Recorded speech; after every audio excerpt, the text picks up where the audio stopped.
Hey there, Eli Rose here. This is video number 1 of 2 videos that's going to teach your T-baller the fundamentals of hitting. This first video is going to be on the stance, and we're going to break it down into 3 different topics. So the first topic is going to be our grip, our knuckles, how we line them up, how we hold the bat. The second is going to be our lower half, our toes, our feet, our backside, our front side. And then I'll wrap it up talking about our upper half, where our hands need to be, where our elbow needs to be, and ultimately getting ready to start our swing. So to kick it off, let's talk about our grip. So we want our T-baller to line up their finger joints and the door and their knuckles. I call the finger joints, which are right here, I call those the door knockers, and then we have our knuckles. We want the door knockers and the knuckles lined up on both hands.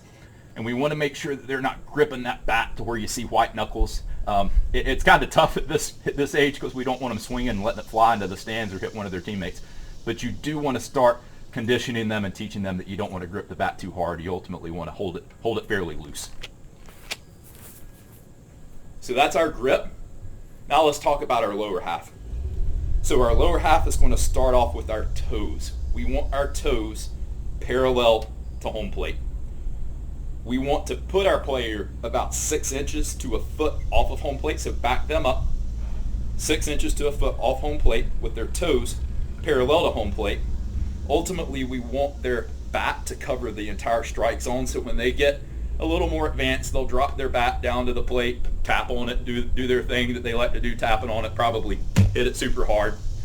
But ultimately, we want to let them make sure that their bat, when extended, covers that whole strike zone. But at this point at T-ball, they're not going to be able to do that. So just pull them back about 6 inches to a foot off the plate.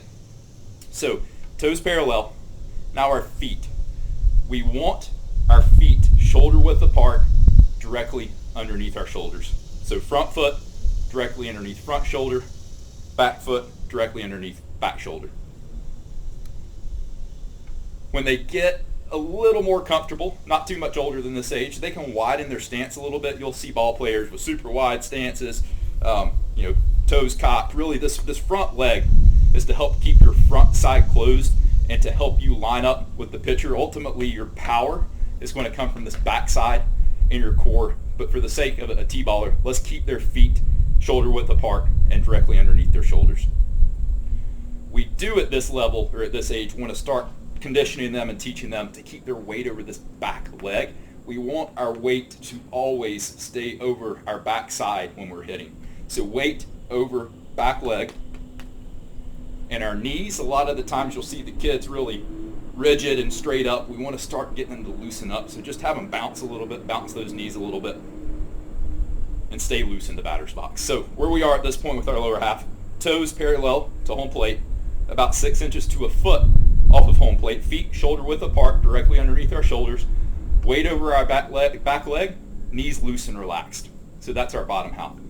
So now let's talk about our top half. So our top half is going to start when our players raise their hands. So ultimately, we want their hands just about parallel with their shoulder, probably 6 inches, maybe a little bit more out from that back shoulder.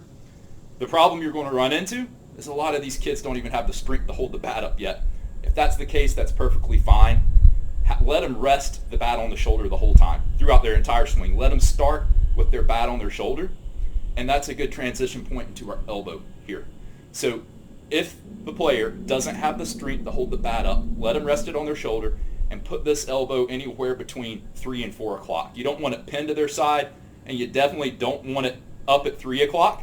This is a problem you see with a lot of coaching at this level. Get your back elbow up. If they don't have the strength to hold their bat off their shoulder, that's not going to do them any good.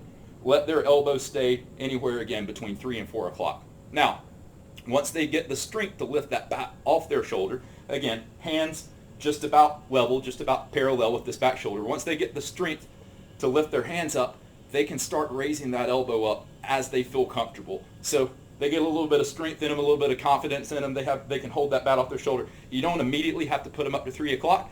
You can let them gradually work their way up. But ultimately, we want to get them up here around the 3 o'clock position with their back elbow.